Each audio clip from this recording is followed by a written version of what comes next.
Yo, what is up guys? Welcome back to my YouTube channel. Hope you guys enjoyed my last video, and today I'm going to be giving you guys my top 10 under 21 Premier League players. So just to be clear, by under 21 I mean players that are 21 or younger. Alright, so let's waste no time and get into it. So at number 10 I've got Dwight McNeil.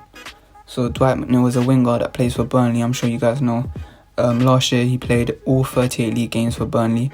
And I think he's a good talent. Like, obviously he plays for Burnley and we all know Burnley's like the new Stoke. They don't really score goals. They're more, trying to concede as less goals as possible and then scoring one on the break. So it's kind of hard for his stats to look great. But still, nonetheless, he's playing all 38 games at the age of 21. So yeah, I've gone with him at number 10. So yeah, I can't lie, that was a bit of a boring one, but he plays for Burnley, so what do you expect? So this is where it will get more interesting. So at number 9, I've gone with Ferran Torres, who literally just joined Man City this summer from Valencia. I'm not going to lie, I don't know much about him, but from what I've seen, I think he's a good player. He just recently made his Spain debut, and I think at 20, that's always a good achievement. Even though the Spain team is not as good as it used to be, still to make your debut at 20, I think it's a really good achievement.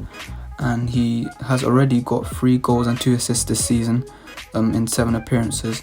So obviously he's got big boots to fill because they brought him in, I think, as a replacement for Leroy Sané.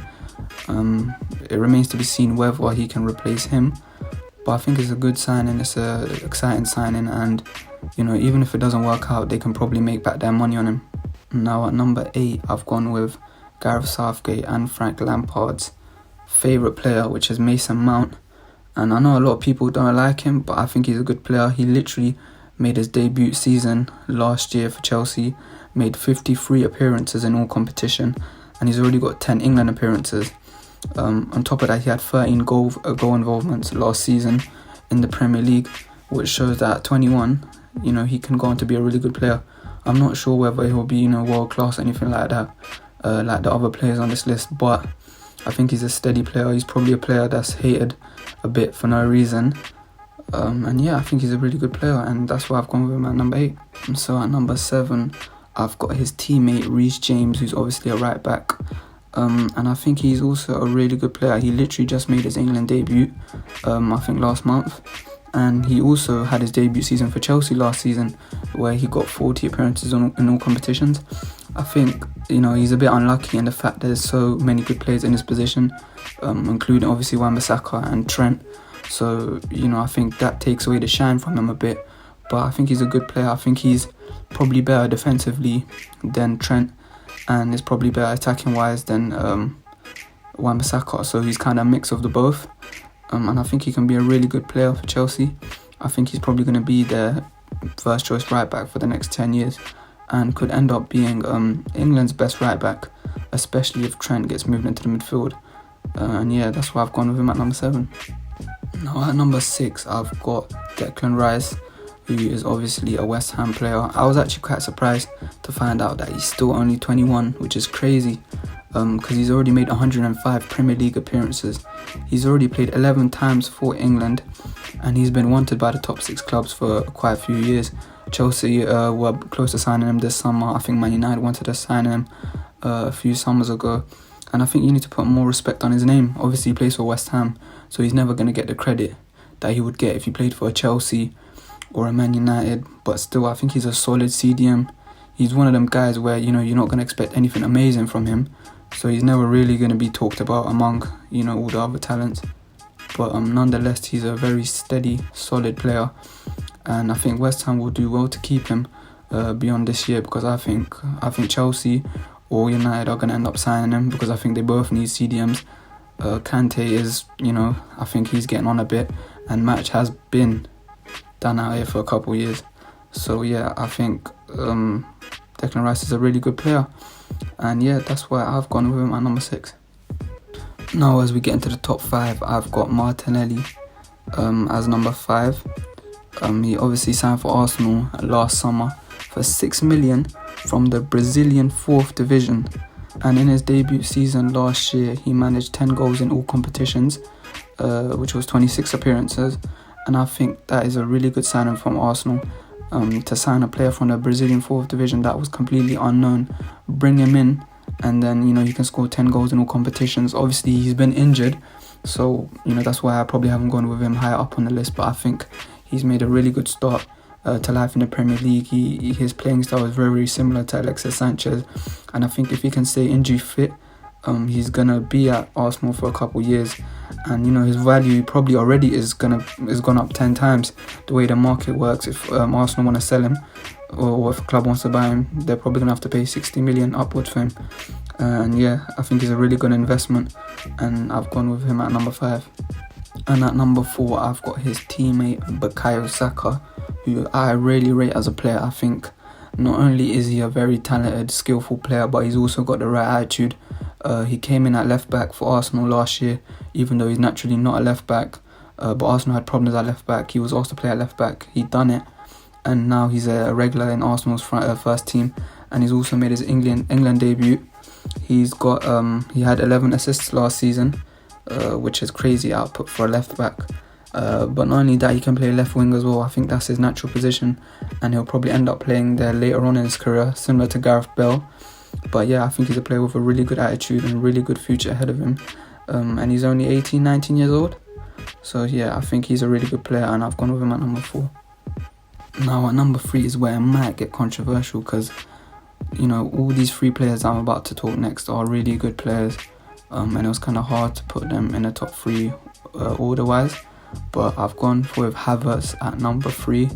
Obviously, Chelsea signed him this summer for 72 million from Bayer Leverkusen, and he's already got 7 goals and assists in 9 games, scored a hat-trick, of course.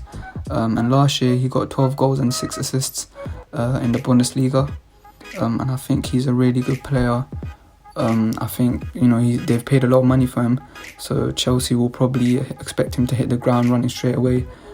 And I think he's done that. Like, he hasn't had an amazing start, but I think for a 21-year-old coming into a new side, which, you know, most of the players are new in that team. If you think about it, like Werner, Ziyech and all these players, I think he's had a good start, and he is, you know, one of the main players in this list that I think can go on to be world class.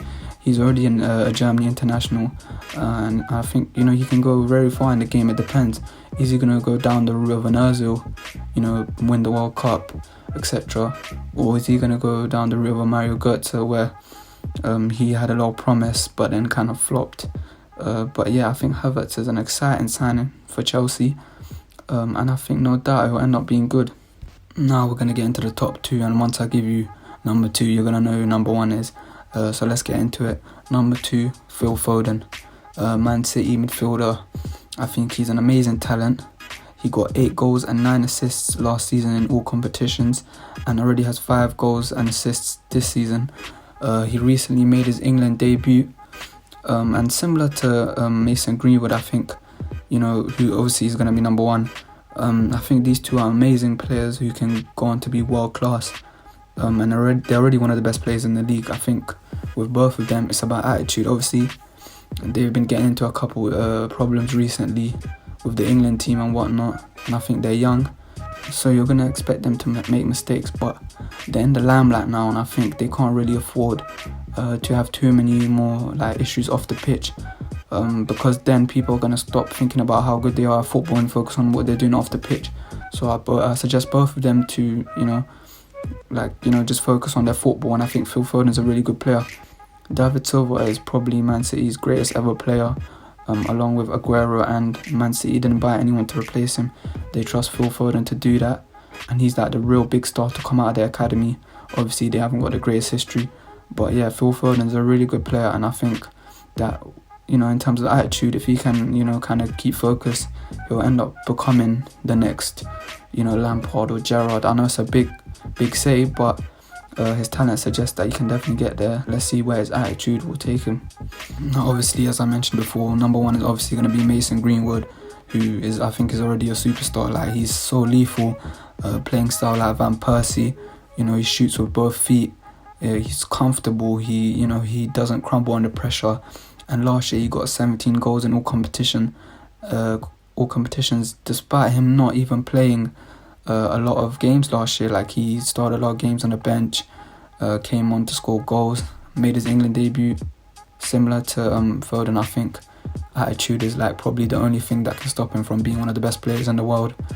But other than that, I think he's amazing. I think in a couple years' time, you're going to be talking about him in the same name, in the same category as Sancho or Mbappe. And yeah, I think he can go all the way to the top. And listen, I think he can win a Ballon d'Or. I really do. Like, I know it sounds crazy, but I think he's one of the best strikers to come out of England. And the way he can play on the right wing and still score lots of goals, I think he'll go really far in the game. And he recently just scored against Leipzig. He's a cold finisher, like cool, calm, collected. And yeah, I think he is the best under 21 Premier League player currently.